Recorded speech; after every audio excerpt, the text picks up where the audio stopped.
Bom, as teorias são, portanto, só para finalizar o conceito de teoria, um conjunto de afirmações sistemáticas. Então, quando a gente fala em um conjunto de afirmações sistemáticas, nós estamos falando de afirmações que já foram comprovadas, não estão mais em testes, são situações que já foram comprovadas, de fato já existe. Então, a enfermagem e a saúde, a relação entre esses conceitos já está muito bem determinada, então não existe hipóteses mais, nós temos afirmações consolidadas. Então, essas teorias trazem para a gente esse conjunto justamente de conceitos, né, que conseguem ser articulados e explicados de uma forma mais objetiva. São afirmações relacionadas com a nossa profissão e que são comunicadas, tá? Então, quando nós falamos em afirmações, nós estamos falando de conceitos, logo nós estamos falando de paradigmas, que é justamente esses que nós falamos. A enfermagem é um conceito, é um paradigma. A saúde é um conceito tratado na nossa ciência, é um paradigma. O ambiente é um conceito, um paradigma tratado pela nossa ciência. O ambiente, eu falei o ambiente, acabei de falar o ambiente, mas o paciente, saúde, enfermagem, tudo isso são conceitos que relacionados são tratados como metaparadigmas, tá? Então, as teorias, inclusive, é algo interessante quando a gente vai procurar uma teoria, procurar saber quais são os metaparadigmas que elas trazem, tá bom? Bom, então, a facilidade dessas teorias para a nossa vida. E aqui a gente está falando não apenas de quem estuda teorias, mas para quem está na ponta, na assistência. As teorias vão permitir que a gente consiga descrever adequadamente uma situação, explicar a relação daquelas situações, daqueles fenômenos avaliados, e aí se a gente consegue explicar adequadamente esses fenômenos, nós conseguimos também predizer. O que é predizer? O que pode acontecer a partir daqui, né? Então, quais são as consequências dessa situação avaliada? Vou pegar o exemplo das meninas da podiatria. Chega um paciente com insuficiência venosa. Esse paciente tem uma lesão, uma ferida, uma úlcera venosa. Quando nós temos, além disso, é um paciente diabético e que não controla os níveis tensionais, não toma a medicação adequadamente.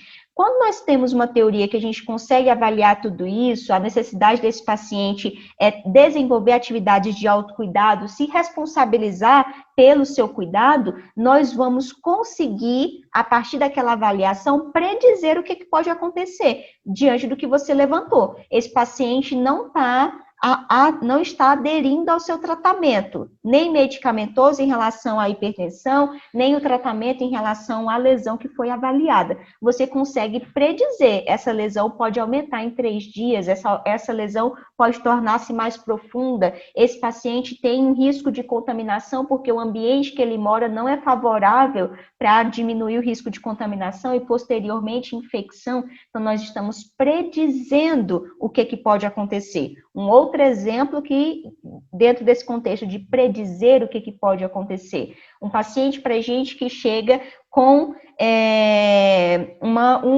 o infarto agudo do miocárdio, eu gosto muito desse exemplo, que chega com infarto agudo do miocárdio, entendendo o percurso fisiopatológico da doença, nós vamos ter uma teoria que consegue avaliar o nosso paciente no contexto de respostas em relação àquela doença, e a partir dali a gente consegue predizer o que pode acontecer. O paciente infartado começa com alteração de nível de consciência, significa que nós estamos diminuindo a perfusão cerebral desse paciente. Posteriormente, eu já consigo predizer que ele vai ter uma alteração em relação à filtração glomerular, porque vai ter uma dificuldade na perfusão renal. Esse paciente pode apresentar uma alteração respiratória, não só por conta da dor, mas também por conta da perfusão cardiopulmonar que está diminuída, entenderam? Então, predizer é isso, é o prever o que pode acontecer. Tudo bem? Até aqui, meninas?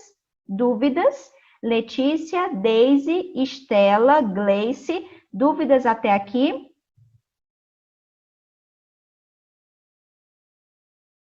Então, vamos lá, continuar com a aula. E aí, meninas, quando a gente consegue predizer o que pode acontecer, automaticamente a gente consegue prescrever. E aí nós estamos trabalhando aqui com situações potenciais. O paciente tem um risco de confusão aguda, o paciente tem um risco de perfusão periférica ruim, o paciente tem um risco de queda, o paciente tem um risco de integridade da pele prejudicada. Então, eu vou prescrever que esse paciente higienize adequadamente os membros inferiores, sempre enxugue adequadamente os membros inferiores, porque ele tem um risco de integridade da pele prejudicada por conta da diabetes e da hipertensão e da insuficiência venosa, da dermatite ocre. Então, eu consigo prescrever a partir do que eu descrevi, expliquei e previ, tá? Então, essa é a necessidade de termos uma teoria que respalde o nosso atendimento. Aqui, essa imagem é da professora da Tenuri e Ana Maria Pinheiro. Não sei se vocês têm esse livro, mas é um livro excelente, eu posso mostrar para vocês depois. Professora Ana Maria, excelente também, super aberta para a gente conversar sobre dúvidas. Essa imagem traz muito bem detalhada o que está dentro da SAI. Então, eu gosto, eu até falei para ela, eu gosto de vê-la de cabeça para baixo.